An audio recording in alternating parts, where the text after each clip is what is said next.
తాకట్లో ఉన్న బంగారాన్ని విడిపించి ఆ రోజున మార్కెట్ ధర కట్టి మిగిలిన డబ్బును మీకు అందిస్తుంది కొమ్మూరి గోల్డ్.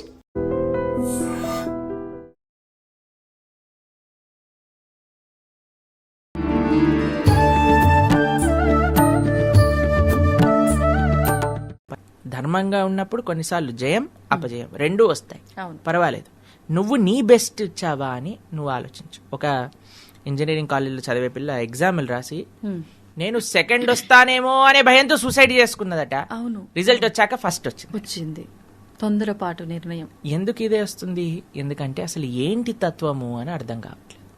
అలా కాకుండా మనం పిల్లలకి ఇలాంటి మంచి సనాతన ధర్మంలో ఉండే ఉత్సవాలు, ఇలాంటి విషయాన్ని ఉగాది తర్వాత వచ్చే మనందరికీ ప్రీతిపాత్రమైన పండుగ శ్రీరామనవమి. అటువంటి రామచంద్రుడు మూర్తీభవించిన ధర్మం. రామో విగ్రహవాన్ ధర్మ. అటువంటి రామచంద్రమూర్తి తన జీవితంలో ఆచరించి చూపించాడండి. ఎలానో మీకు ఒక విషయం చెప్తాను. ఎప్పుడైతే దశరథ మహారాజు అయ్యా రామ నీకు రాజ్య పట్టాభిషేకం చేస్తున్నాము అని అంటే నవ్వాడట. నవ్విన ముఖాన్ని వర్ణిస్తున్నారు. ఎలా ఉందట రాముడు నవ్విన ముఖము అని అంటే విరుచుకున్న తామర పువ్వు ఎంత అందంగా ఉంటుందో అంత అందంగా ఉందట. మరుసటి రోజే కైకమ్మ నీకు రాజ్యం దక్కదు, భరతుడికి రాజ్యం ఇస్తాను, నువ్వు 14 సంవత్సరాలు అరణ్యవాసానికి వెళ్ళాలి అని చెప్పింది. అప్పుడు కూడా రాముడు నవ్వుతూనే బయటికి వచ్చాడట. ఆయన నవ్వు ఎలా ఉందట చిరునవ్వు అనంటే కేవలం విరుచుకున్న తామర పువ్వులా కాదు, అప్పుడే విరుచుకున్న తామర పువ్వు ఎంత ఫ్రెష్ గా నిగనిగలాడుతూ ఉంటుందో అంత అందంగా ఉన్నదట రాముడి యొక్క శ్రీముఖం. అంటే మనకి ఏది జరిగినా కొన్నిసార్లు సన్మానం దొరుకుతుంది, కొన్నిసార్లు అపమానానికి గురవుతాం, కొన్నిసార్లు జయం వస్తుంది, కొన్నిసార్లు అపజయం వస్తుంది. వీటన్నిటికీ కూడా సిద్ధముగా ఉండు. తథా మానాపమానయో. కృష్ణుడు భగవద్గీతలు చెప్పారు. ఇప్పుడు ఎండాకాలం, అందరు విరవెళ్ళాడిపోతున్నారు ఎండకి. ఎండాకాలం అయిపోయాక మళ్ళీ వర్షం పడంగానే ఓ ఈ రోడ్లన్నీ పోతున్నాయి, వర్షం ఎప్పుడు ఆగిపోతుంది. వర్షాకాలం అయిపోగానే చలికాలం గజగజనిపోతా. ఇవన్నీ మారుతూనే ఉంటాయి. మనం ఆపగలుగుతామండి? లేదండి, నాకు మామిడి పండ్లు ఇష్టం, మొత్తం సంవత్సరం అంతా ఎండాకాలమే కావాలి. ఆగలుగుతామా? ప్లస్ మీరు చూడండి, ఒక్కొక్క కాలానికి ఒక్కొక్క డిసడ్వాంటేజ్ ఉంది, అడ్వాంటేజ్ ఉంది. అవును, సమ్మర్ వేడి ఎక్కువ కానీ సెలవులు అప్పుడే వస్తాయి, మామిడి పళ్ళు వస్తాయి. అవునా కదా? ఇప్పుడు వర్షాకాలంలో వర్షాలు పడుతుంటాయి, చాలా ఇది సోమరతనం అనిపిస్తుంది, ఎక్కడికి పోబుద్ది కాదు, బట్టలారం. అవును, కానీ ఎక్కువ వర్షం పడి రోడ్లన్నీ జామ్ అయిపోతే మనకి ఆఫీస్ సెలవు వచ్చేస్తుంది. అవును, మేము చిన్నప్పుడు వెయిట్ చేస్తుండే వాళ్ళం, ఎప్పుడు వర్షం పడి మొత్తం తుఫాన్ వచ్చి రోడ్లన్నీ నిండిపోయి స్కూల్కి హాలిడే ఇస్తే మా స్కూల్ వాళ్ళు ఎంత వర్షం పడ్డా హాలిడే ఇచ్చేవాళ్ళు కాదనమాట. అయితే మాకు చాలా బాధేస్తుంది, ఇంత వర్షం పడ్డా ఎందుకు సెలవులు ఇవ్వట్లేదని. ఇప్పుడు మాత్రం చిన్న చిన్న దానికి వర్షాలు పడితే ఫ్యాన్లు ఎక్కడ పడిపోతున్నాయో, గోడలు ఎక్కడ పడిపోతున్నాయో చాలా సెలవులు ఇచ్చేస్తున్నారు. తర్వాత ఇప్పుడు చలికాలంలో చలి ఎక్కువ ఉంటుంది కానీ మంచి ఆహ్లాదకరమైన వాతావరణం ఉంటుంది. కాబట్టి అన్నిటికీ ఒక మంచి ఒక చెడు అనేది ఉంటుంది. అలానే జీవితంలో కూడా మనం హ్యాపీగా మనకు వచ్చే మంచి చెడులు రెండింటినీ యాక్సెప్ట్ చేసుకుంటూ నడుస్తూ ముందుకెళ్తే అది జీవితం యొక్క పరమార్థం. నూతన సంవత్సరము అని అంటే ఒక కొత్త మార్పు వైపు మనం మారటం. కాబట్టి ఉగాది మనం చేసుకోబోతున్న అందరూ కూడా ఒక చైతన్యం వచ్చి హ్యాపీ న్యూ ఇయర్ చెప్పొద్దండి, హ్యాపీ న్యూ ఇయర్ చెప్పొద్దండి, ఉగాది శుభాకాంక్షలే అని న్యూ ఇయర్ అప్పుడైతే చెప్పారు. కానీ ఉగాదికి ఎంత గొప్పగా వాళ్ళు చేసుకుంటారు, ఎంత గొప్పగా ఇప్పుడు న్యూ ఇయర్ రెజల్యూషన్స్ అంటారు. అలా ఎంతమంది ఉగాది రెజల్యూషన్స్ తీసుకుంటారో వేచి చూసి ఉండాలి. నిజంగా ఉగాది రెజల్యూషన్ అంటే నిజంగా నాకు ఒక ప్రశ్న అండి. ఉగాదిని కొత్త సంవత్సరం అంటాం కదా, నిజంగా న్యూ ఇయర్ అంత ఎక్సైటెడ్ గా ఉంటామా? అంటే కొత్త సంవత్సరం ప్రారంభం అవుతుంది అనే ఒక భావన మనసు లోపల ఉంటుందా అనేది నాకు ప్రశ్న. అలా నిజంగా ఉంది మీకు అని అంటే మీరు చాలా మంచి వాళ్ళని. అక్కడి నుంచి మీరు ఒకసారి పరిశీలన చేసుకోవాలి. పాత సంవత్సరం మొత్తం కూడా నేనేమేమి తప్పులు చేశాను, కేవలం ఏమేమి తప్పులు చేయటం కాదు, నేను ఏమేమి మంచి పనులు చేశాను, ఏమేమి పెంచగలుగుతాను మరుసటి సంవత్సరంలో, ఏ తప్పులు నేను తగ్గించుకుంటా, ధర్మాచరణ ఎంత చేశాను, ఇంకెంత ధర్మాచరణ చెయ్యాలి. దాంతోపాటు మనం ఏవైతే సంకల్పాలు తీసుకున్నామో ఎక్కడెక్కడ తప్పు చేసి దాన్ని మనం చేయకుండా ఆపేశాము, ఏ కొత్త సంకల్పాలు నేను తీసుకుంటాను, ఎంత ధార్మికంగా ఉన్నాను, ఇంకెంత ధార్మికంగా ఉండాలి. ఇలా ఒకరోజు ఉగాది రోజు కూర్చొని ఒక అరగంట సమయం తీసుకొని వాటన్నిటినీ కూడా చక్కగా మనం ఆలోచన చేసి రాసుకొని, అన్నిటికంటే గొప్ప ఆదర్శమూర్తి ఉత్సవాలు ఉగాదితోటే ప్రారంభమవుతాయి. రామచంద్ర స్వామి వారి యొక్క నవరాత్రులు అంటాం. ఆ రాముడి యొక్క ఆదర్శంగా రామాయణాన్ని ఉగాది మొదలుకొని రామనవమి వరకు రామాయణాన్ని చక్కగా వినగలిగితే మనం ఎంతో గొప్ప గొప్ప మహానుభావులు చెప్పారు రామాయణం తెలుగు. మహాదాసుడు కూడా చిన్నగా ప్రయత్నం చేశారు రామాయణం చెప్పడానికి, ప్రణవానంద దాస్ ఛానల్లో ఉంటుంది. చక్కగా శ్రవణం చేసి ఎంతో మహానుభావులు చెప్పారు. అందరి రామాయణాన్ని చక్కగా శ్రవణం చేసి వాటిని చక్కగా అర్థం చేసుకొని రాముడి యొక్క వైభవాన్ని, రాముడు చూపించిన మార్గంలో నడవడానికి ఒక సంకల్పం మనం ఉగాది రోజు చేసుకోవచ్చు అనమాట. వచ్చే సంవత్సరం మొత్తం కూడా బాగుంటుంది. దానివల్ల మీ అందరికీ కూడా ఈ వచ్చే ఉగాది మంచి ధార్మికమైన చింతనతో నింపాలి. ఆ భగవంతుడి యొక్క పూర్తి కృపా కటాక్షాలు మీ అందరిపైన ఉండాలని మీకు, మీ ప్రేక్షకులందరికీ ఉగాది శుభాకాంక్షలు. Thank you Prabhuji. ప్రభుజీ, మనం చూసాము సునీత విలియమ్స్ 8 రోజుల కోసం అని చెప్పి స్పేస్కి వెళ్ళి 9 నెలల తర్వాత భూమిపైకి రావటము మనం అందరం కూడా చూసాము. గత 2 రోజుల నుంచి కూడా అదే వార్తలు మనం ఎక్కువగా వింటున్నాము, చూస్తున్నాము. అయితే ప్రతి సోషల్ మీడియాలో కూడా అంటే ఒక్కొక్క ఛానల్లో ఒక్కొక్క రకంగా, మామూలుగా తను ఒక దగ్గరేమో భగవద్గీత పుస్తకం తనతో పాటు తీసుకెళ్ళింది ఆ గ్రంథాన్ని అని చెప్పి, ఇంకొక దగ్గరేమో వినాయకుడి విగ్రహాన్ని తీసుకెళ్ళింది అని చెప్పి మనకు అంటే కనిపిస్తున్నాయి చూసినంత వరకు. మామూలుగా అంటే తను తీసుకెళ్ళింది లేనిది మనం చూడలేదు, చూపించినంత వరకు అయితే ఇది వాస్తవమేమో అనిపిస్తుంది. మామూలుగా ఇప్పుడు వాళ్ళు వెళ్ళింది, వాళ్ళు ఉన్నది, వాళ్ళు చేసేది అంతా కూడా సైన్స్కి సంబంధం ఉన్న విషయం. సైన్స్ అనగానే ఆధ్యాత్మికానికి సంబంధించి నమ్మరు, కొంచెం దూరంగా ఉంటారు, ఇలాంటి ఆలోచనలో మనం ఎక్కువగా ఉంటాము.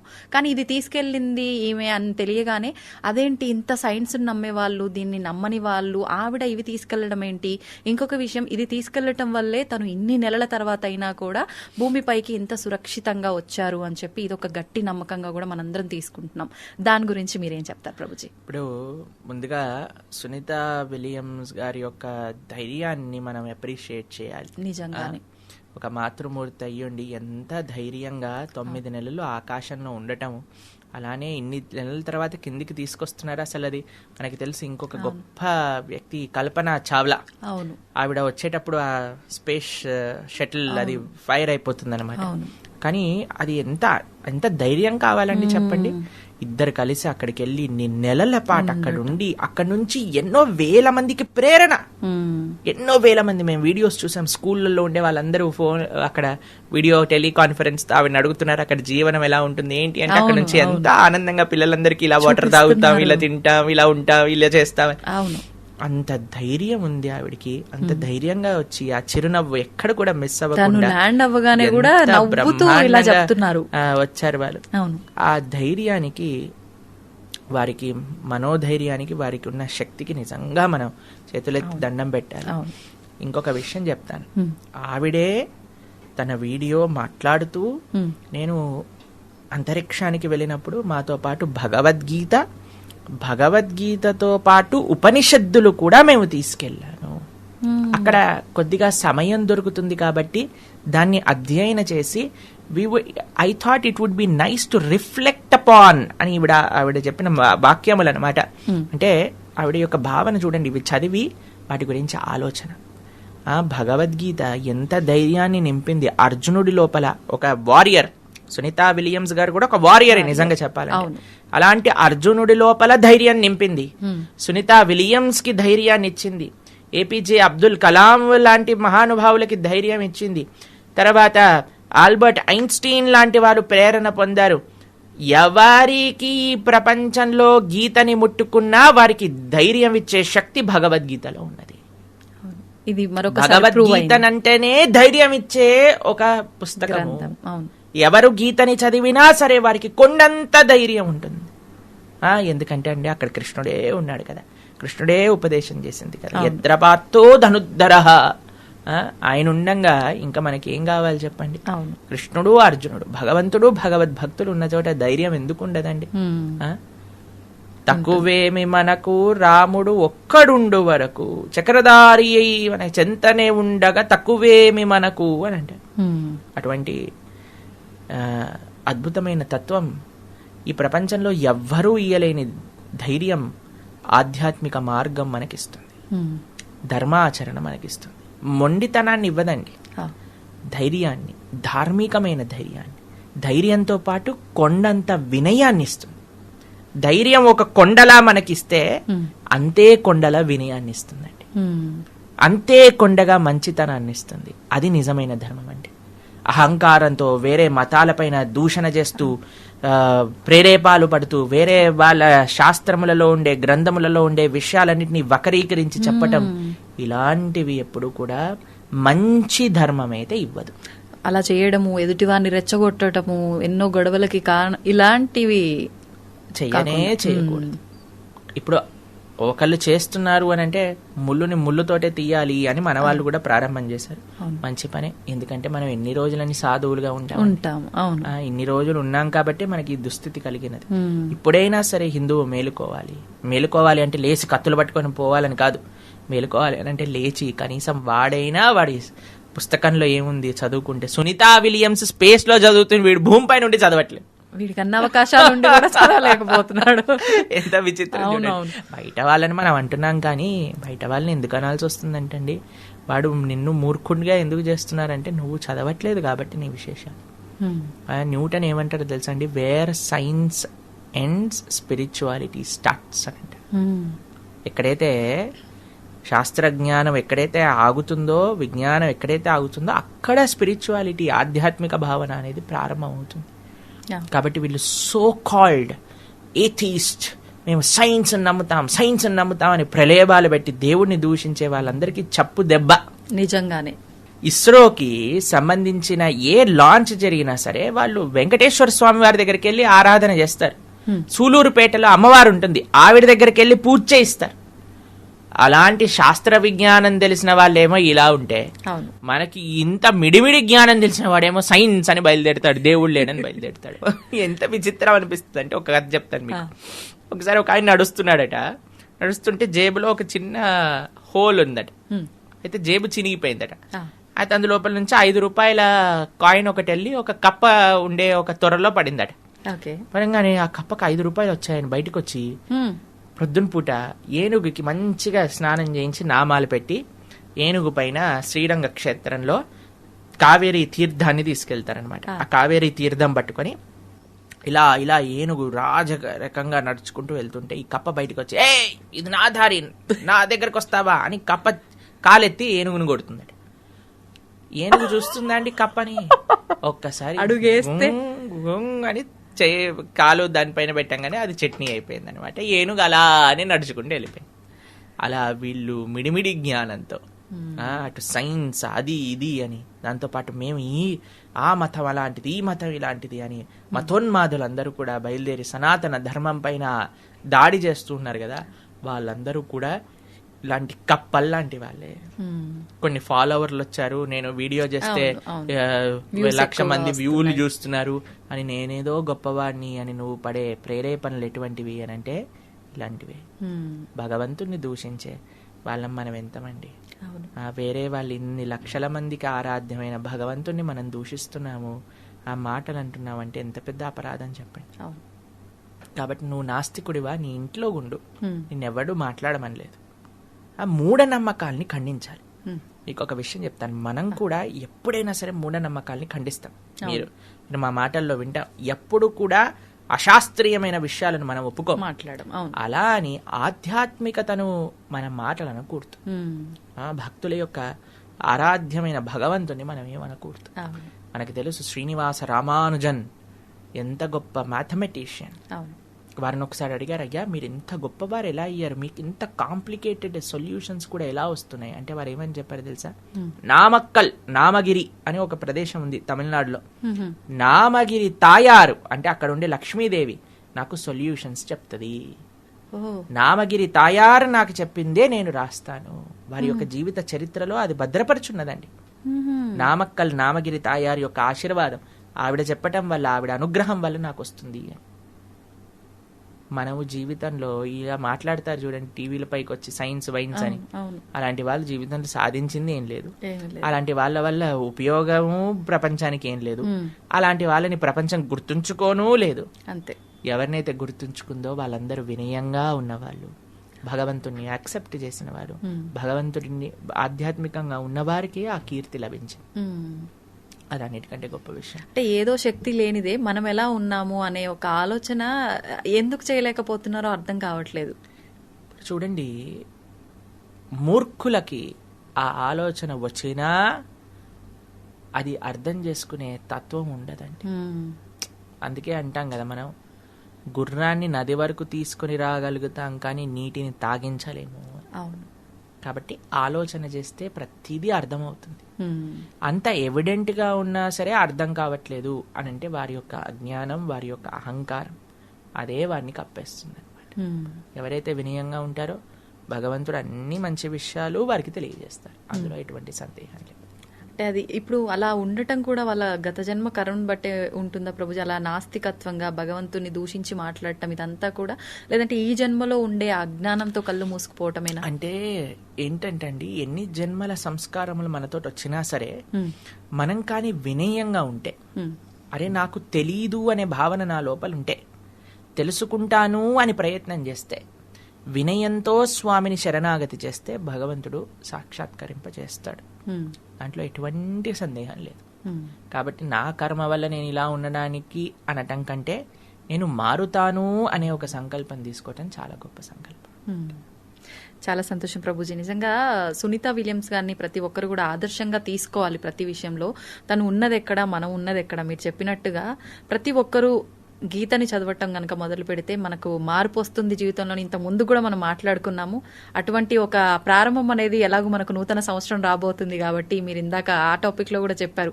ఆ రోజు నుంచి ఇలాంటి గ్రంథాలని చదవటం మొదలు పెడితే ఇలాంటి అజ్ఞానంతో ఉన్న వాళ్ళకి ఒక మంచి మార్పు మొదలవుతుంది అని ఆశిద్దాం. ప్రభుజీ, భగవంతుని విషయానికి వచ్చేసరికి మనం క్షేత్రాలకు వెళ్ళినప్పుడు చూస్తుంటాం. ముఖ్యంగా తిరుపతి అనేసరికి ఆయన ఖచ్చితంగా మొక్కులు ఫేమస్. అక్కడ తలనీలాలు అందులో ఒకటి భాగంగా. అంటే ఎందుకు తలనీలాలు అనేది ఎందుకు ఇవ్వాలి? ఆయన భగవంతుడు అడుగుతాడా తలనీలాలు ఇవ్వాలని చెప్పి? ఏంటి దాని గురించి తెలియజేయండి. ఇంకొక విషయము, కొబ్బరికాయ. ఖచ్చితంగా మనం భగవంతుడు, ఆధ్యాత్మికత, పూజలు అనగానే ఫస్ట్ మనందరికీ గుర్తొచ్చేది కొబ్బరికాయ కొట్టాలి అని చెప్పి. అసలు ఎందుకు కొట్టాలి కొబ్బరికాయని అని చెప్పి? రెండు మంచి ప్రశ్నలు అడిగారు మీరు. కొంతమంది సినిమాలో వాళ్ళు కూడా మనల్ని ఎగతాళి చేస్తారనమాట, భగవంతుని డాండ్రఫ్ జుట్టుని ఏం చేసుకుంటాడు అని. యాక్చువల్గా వీళ్ళంటి వాళ్ళు అంటే మూర్ఖులు, తత్వం తెలియని వాళ్ళు అనమాట. ఎందుకు మనకి ఈ రోజు ఇలా మాట్లాడాల్సి వస్తుందంటే, ఏ ధర్మం పైన కూడా వీళ్ళు ఇలా కామెడీ చేసి మాట్లాడి అంత ధైర్యం లేదండి. కేవలం సనాతన ధర్మం పైన. ఎందుకు అని అంటే, హిందువు చాలా తేలిగ్గా, ఎందుకంటే హిందువుకి వాటి ధర్మం అంటే ఏంటో తెలియదు, మర్చిపోయాడు కాబట్టి. కానీ మనం మన ధర్మం యొక్క విశిష్టత ఎవరైనా అడిగారు అనుకోండి, నీ డాండ్రఫ్ జుట్టు దేవుడికి ఎందుకు ఇస్తున్నావు అంటే మనం ఏం సమాధానం చెప్తామో తెలియాలి కదండి. అవును. జుట్టుని ఎందుకు ఇస్తున్నా, కొబ్బరికాయ ఎందుకు కొడుతున్నా, ఎందుకు మన ధర్మం ఇది ఎందుకు ప్రమోట్ చేసింది, ఒకసారి ఆలోచన చేద్దాం. ఇప్పుడు చూడండి, జుట్టు విషయానికి వచ్చేసరికి ఎక్కడున్నా సరే జుట్టు ఉందనుకోండి, ఒకలైతే నేను చూసాను బైక్ దిగక ముందు ఒక చిన్న దువ్వెన పెట్టుకొని దువ్వెన తీసి తూకుంటున్నాడు అనమాట. ఎందుకంటే ఏది ఉన్నా సరే ఆ హెయిర్ స్టైల్ అనేది అన్నిటికంటే ముఖ్యం అనమాట. ఎక్కడైనా విండో చూపిస్తాను వెంటనే సరి చేసుకుంటూ నించుంటారనమాట. అనిపించిందంటే జుట్టు సరి చేయాలి, ఎలా ఉన్నామో చూసుకోవాలి, అంతే కదండి. అంతే. ఇప్పుడు ఒక వ్యక్తి అట, వాడికి గుండుగాట, మొత్తం బట్టతల, ఇక్కడ రెండు జుట్టు, ఇక్కడ 2 కేశాలు అలా ఉన్నాయట. ఒక వ్యక్తి ఆయన దగ్గరికి వెళ్ళి, అబ్బా అసలు ఏంటి నీ కేశ సౌందర్యం అనగానే చాలా ఆనందపడి ఒక బస్తా బియ్యం ఇచ్చేసాడట ఆయనకి. అయితే సరే అని బస్తా బియ్యం పట్టుకొని నడుచుకుంటూ వెళ్తున్నాడట. నడుచుకుంటూ వెళ్తుంటే ఇంకొక ఆయన అడిగాడట, అరే ఈ బస్తా బియ్యం ఎక్కడి నుంచి వచ్చారా? ఆ బట్టతలోడు ఇచ్చాడు అన్నాడు. సరే నేను అక్కడికి వెళ్ళాడట, వెళ్ళి చెప్పాడట, నువ్వు బస్తా బియ్యం ఇచ్చావు కదా, వాడు నిన్ను బట్టతలోడు అంటున్నాడు అనగానే ఒక గుర్రం పైన వీడు బయలుదేరాడట, పరిగెత్తుకుంటూ వీని దగ్గరకు వచ్చేసరికి, ఏంట్రా నన్ను బట్టతలోడు అంటావా అంటే ఈయన చూసాడట, వీడు వెళ్ళి చెప్పుంటాడని, మెల్లగా మీరంతా ఫాస్ట్ గా రాకండి, మీ జుట్టంతా ఎగిరిపోతుంటే ఇలా అలల్లా కనిపిస్తుంది, ఎంత సుందరం అనగానే వాడు వచ్చిన గుర్రం కూడా వీడికి ఇచ్చేసాడట. పొంగిపోతున్నాడా? పొగడతలకు పొంగిపోతున్నా. అలాంటి వాళ్ళమే మనందరం కూడా. ఓకే. మనకి కొద్దిగా పొంగంగా ఉబ్బని బెలూన్ లా ఉబ్బిపోతాం అనమాట. ఇంత ఉన్నది ఇంత చేయంగానే మన ఆకాశంలో పట్టుకొని కిందికి దింపాల్సి వస్తుంది అనమాట. అంతేనా కాదా చెప్పండి. అంతే. దేనికి గొప్పతనం? కేశ సౌందర్యం. అసలు ఏం హెయిర్ స్టైల్ రా అనగానే మనం గుడుగుడు అయిపోతాం. మాకే ఆ ప్రాబ్లం ఏం లేదు, ఓన్లీ వన్ హెయిర్ స్టైల్. అయితే కేశములను ఇవ్వటము అని అంటే సెల్ఫ్ కాన్షియస్నెస్. బాగున్నామా లేదా, చుట్టూ ఎగిరిపోయిందా లేదా, దాన్ని మా చిన్నప్పుడు ఇది వచ్చేది జెల్ అని వచ్చేది అనమాట. ఆ జెల్ తీసి జెల్ కి రాసుకొని ఇలా ఇలా హెయిర్ డ్రెస్సింగ్ చేసుకొని అలా పిచ్చి జనాలందరూ చూస్తే మాకైతే ఎంత బాధ వేసేది. అసలు ఏం చేస్తున్నారా వీళ్ళు, డబ్బులు ఖర్చు పెట్టడం ఏంటి, మేమైతే బ్లేడ్ తీసుకొని గురుగురు అనుకుంటాను, 2 రోజులకి ఒకసారి అయిపోద్ది మా పని అంతే. కానీ పిచ్చి ఎందుకోసం? నేను బాగుండాలి, నేను బాగా కనిపించాలి, నేను నేను నాది, నేను నేను నాది నాది, దీంట్లోనే మనిషిపోతుంది. కానీ ఎప్పుడైతే మనం భగవంతుడికి మన తలనీలాలు సమర్పణ చేస్తున్నామా, అయ్యా నేను ఇంత పొజెసివ్ సెల్ఫ్ కాన్షియస్ కాకుండా నీ గురించి ఆలోచన చేసే సమయం ఇవ్వాలి. ఆ యొక్క మన దగ్గర ఉండే ఆ భావన ఏదైతే ఉందో దాన్ని భగవంతుడికి సమర్పణ చేస్తున్నాం అనమాట. అది ఒక భావనతో మనం చేసే పని. ఆ భావన లేకుండా చేస్తే అది వేస్ట్ అండి. ఆ భావనతో కలిపి చెయ్యాలి. ఒకడంటాడు, ఈ మధ్య వీడియోలో చూసాను అనమాట, మనకి సనాతన ధర్మంలో ఎప్పుడు గుండు చేయించుకున్నా సరే శిఖ పెట్టుకొని చేయించుకోవాలండి. ఓకే, ఎందుకని ప్రభుజీ? అది మన ధర్మం, మన సాంప్రదాయం.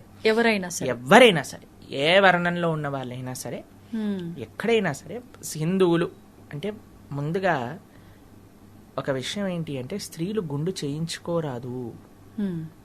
స్త్రీలు గుండు చేయించుకోరాదు, పురుషులు చేయించుకోవాలి. చేయించుకున్నప్పుడు మనం శిఖ పెట్టుకోవాలన్నమాట. ఇది చాలా ముఖ్యమైనది. ఒక ఆయన అంటాడు, తిరుపతిలో శిఖ పెట్టకుండా మొత్తం బోడిగుండు చేసేస్తారు కదా, అంటే అది బౌద్ధారామము, బుద్ధుడి యొక్క ప్రదేశం అని దాని వల్లే తెలుస్తుంది అని అన్నాడు అనమాట. ఇప్పుడు చూడండి, మేము ఎన్నో ప్రదేశాలు, ఎన్నో దేశాలలో బౌద్ధారామాలకు వెళ్ళాం. అక్కడ అందరూ అగరబత్తులు చూపిస్తారు. అగరబత్తులు చూపించడం ఎవరి సాంప్రదాయం? మనం చూపిస్తాం కదా, అంతే కదా. అలానే బౌద్ధ రామాలన్నీ కూడా హిందువులవే అని మనం అంటామా? లేదు. అంటే ఎలాగా మాట్లాడేస్తున్నారు జనాలంటే మాకు నవ్వు వస్తుంది. ఏది తోస్తే అది మాట్లాడే. ఒక ఆయన మాట్లాడతాడు, ప్రబుద్ధుడు. ఏమంటాడంటే, రాముడు 10 లక్షల సంవత్సరాలు పూర్వం అని ఎలా చెప్తారు? ఎందుకంటే హిస్టరీ ప్రకారంగా మనకి కేవలం ఒక 4000 సంవత్సరాల ముందే మనకి స్టార్ట్ అయిపోయింది అని. అదే హిస్టరీని సైన్స్ ప్రకారంగా కానీ మనం చూస్తే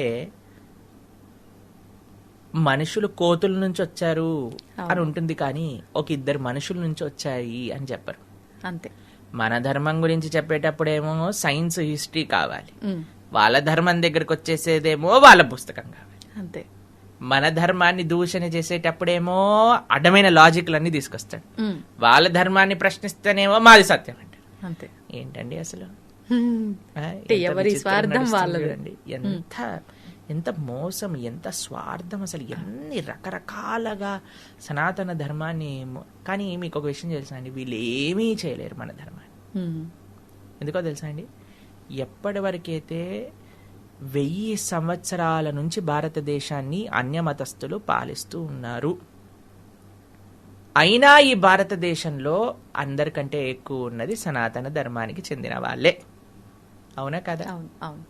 1000 సంవత్సరాలైనా సరే మనం బాగున్నాం, 1,00,000 సంవత్సరాలైనా సరే మనం బాగుంటాం.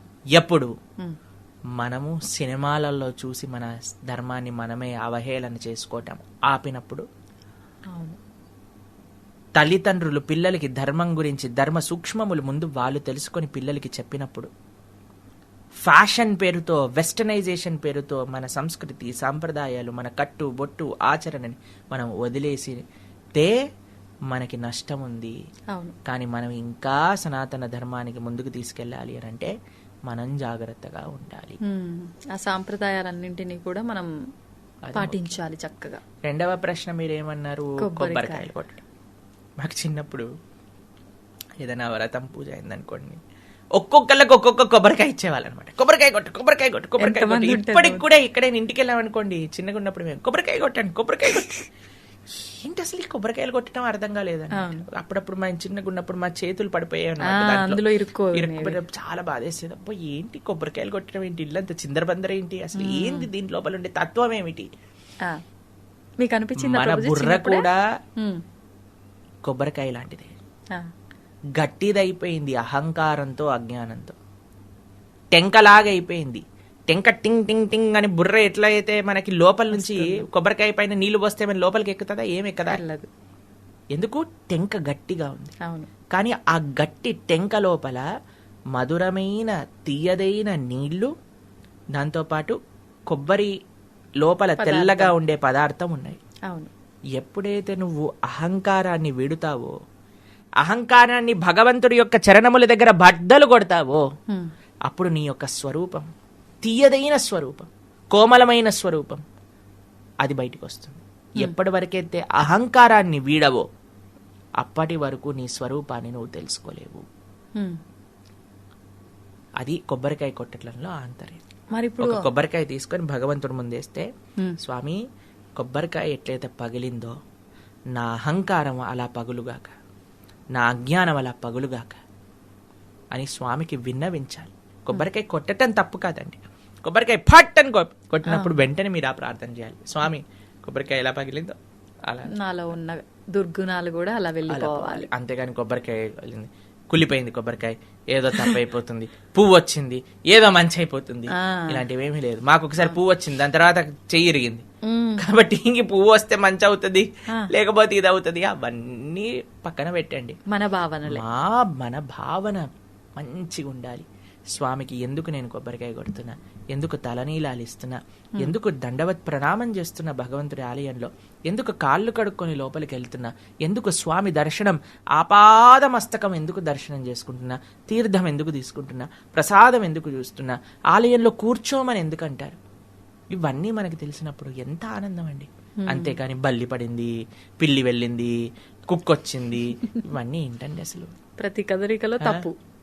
ప్రతిదాన్ని కుక్క, పిల్లి, నక్క, ఇవన్నీ గాడిద, ఇవన్నీ కూడా మన జీవితాన్ని నిర్ధారణ చేస్తే అసలు మనం ఎక్కడికి వెళ్తామండి.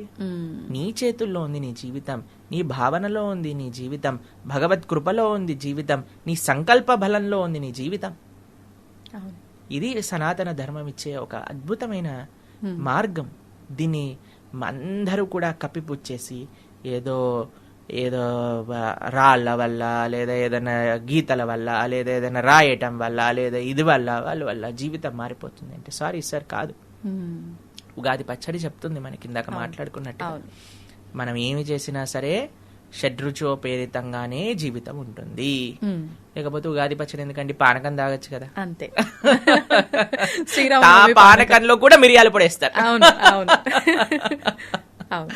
అది మీకు విషయం చెప్తాను. మేము ఒకసారి ఒక స్వీట్ నేర్చుకుంటున్నాం అనమాట స్వామికి నివేదన చేయడానికి. అప్పుడు నేర్పించే వాళ్ళు మాకు చెప్పారు, ప్రభుజీ ఇంతైనా సరే ఉప్పు వేయాలి దీంట్లో స్వీట్ లో. ఏ స్వీట్ చేసినా పాలతో చేసిందంటే పగిలిపోతుంది అనుకోండి, జాగ్రత్తగా చూడాలి, కొన్ని దాంట్లో వెయ్యాలి. చక్కెర పొంగల్ చేస్తున్నాం అనమాట, అప్పుడు కొద్దిగా ఉప్పు వేయాలి దీంట్లో అని అంటారు. ఉప్పు ఎందుకండి స్వీట్లో అంటే, ఆ ఉప్పు వేస్తే ప్రభుజీ మిగతా వేసిన సామాన్ల యొక్క టేస్ట్ బయటకు వస్తుంది. ఇప్పుడు చూడండి, మీరు కూరలో ఏం వేసినా సరే టేస్ట్ చూస్తే అసలు కూర టేస్ట్ అనిపించదు ఎప్పటి వరకు ఉప్పు సరిపడా అయ్యేంత వరకు. అవునా? అప్పుడు మిగతావన్నీ తెలుస్తాయి కదా. అలానే ఉప్పు వేయాలి, ఉప్పు వేసినప్పుడే తెలుస్తుంది. అలానే మన జీవితంలో కష్టం వచ్చినప్పుడే జీవితం బ్యాలెన్స్ అవుతుంది. సూపర్. కష్టం వచ్చినప్పుడే జీవితం బ్యాలెన్స్ అవుతుంది. ఆ కష్టం వచ్చినప్పుడు కుంగిపోరాదు, ధైర్యంతో నిలబడాలి. అది సనాతన ధర్మం. హరే కృష్ణ. ప్రభుజీ, డౌట్, ఇప్పుడు ఈ కొబ్బరికాయ కొడితే ఇంత అర్థం ఉంది, అయితే ఈ అర్థం తెలిసి కొడుతున్నారో ఎందుకు కొడుతున్నారో కానీ కొట్టడం అయితే ప్రారంభించారు, అది అలా కొనసాగుతుంది. క్షేత్రాలకు వెళ్ళినప్పుడు అది భగవంతుడి దగ్గర నివేదన చేయడానికి వీలు అవ్వట్లేదు అన్నప్పుడు అసలు ఈ కొబ్బరికాయ కొట్టడం ఎందుకు, కొట్టడం మానేద్దాము, అదేదో ఆ 20 30 ఆ కొబ్బరికాయకు పెట్టే పైసలు ఆ హుండీలో వేస్తే సరిపోద్ది, ఇలా చాలా మంది ఆలోచిస్తున్నారు. దీని గురించి ఏం చెప్తారు? బ్రహ్మాండంగా కొబ్బరికాయ కొట్టండి, మనసులో స్వామికి నివేదన చేయండి. ఒక తులసి పెట్టి స్వామికి, అయ్యా నేను ఇక్కడ నుంచే నివేదన చేస్తున్నాను. మీకు ఒక విషయం తెలుసా, దాస్యాబౌరి అని ఒక భక్తుడు ఉన్నాడు. ఆయన వాళ్ళ ఇంట్లో కాసిన కొబ్బరి బోండాలని జగన్నాథుడికి పంపించారనమాట. ఆహా. అయితే జగన్నాథుడికి పంపిస్తే ఆయన పాపం మర్చిపోయాడు పంపించిన ఆయన. లోపలికి వెళ్ళి దర్శనం చేసుకుని బయటకు వచ్చేసాడు. మళ్ళీ లోపలికి ఎవరు వెళ్తారులే, ధ్వజస్తంభం నుంచి ఇలా చూపించాడు. జగన్నాథుడు మూల ఆలయంలో నుంచి చెయ్యి బయటికి వచ్చి ధ్వజస్తంభం దగ్గర ఉన్న కొబ్బరికాయ తీసుకొని లోపలికి వెళ్ళిపోయాడు అనమాట. ఓ. కాబట్టి మీరు ఎక్కడున్నారు, స్వామి అర్చకులు నివేదన చేశారా లేదా మర్చిపోండి. మీరు మంచి భావనతో స్వామి నీ కోసం ఈ కొబ్బరికాయ తెచ్చాను, నా కొబ్బరికాయ, కొబ్బరి టెంక కాదు మనకు స్వామికి ఇచ్చింది, లోపల ఉండే ఆ కొబ్బరి, అవును, అది మన మనస్సు. పైన ఉండే టెంక లాంటిది అది మన అహంకారం. ఈ అహంకారాన్ని వీడ్చే స్వామి, నా మనసును నువ్వు స్వీకరించు అని మనస్ఫూర్తిగా స్వామికి నివేదన చేసి మనసులో చక్కగా ఆ కొబ్బరికాయని టక్ టక్ కొట్టుకొని తింటూ ఉండండి. స్వామి యొక్క దర్శనం ఎలా అయింది అని ఆలోచిస్తూ ఉండండి. దానికంటే గొప్ప భావన ఆయన తీసుకున్న ప్రసాదాన్ని మనం తీసుకోవడము.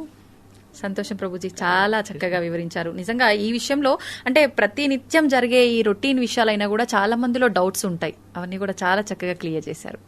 Hare Krishna. And for more videos, Please subscribe to iDream. Please subscribe to iDream. Please subscribe iDream. And please subscribe to iDream. For more videos, subscribe to iDream. please like, share and subscribe to the channel. Congratulations, iDream. Subscribe to iDream. Subscribe to iDream. So subscribe to iDream Media. iDream team andarki huge congratulations. Please subscribe iDream Media. Please subscribe to iDream. Subscribe iDream. Please subscribe to iDream. iDream అంటే నా కళల ఛానల్ను subscribe చేసుకున్న నోరు తిరుగుతలేదు, మీరైతే గంట గుర్తు కొట్టండి. For more such videos, please subscribe to iDream. Subscribe to iDream. Please subscribe to iDream. Please subscribe iDream Media. Please do subscribe to iDream. Please subscribe to iDream Media. For best entertainment and information, please subscribe iDream. And don't forget to subscribe to iDream.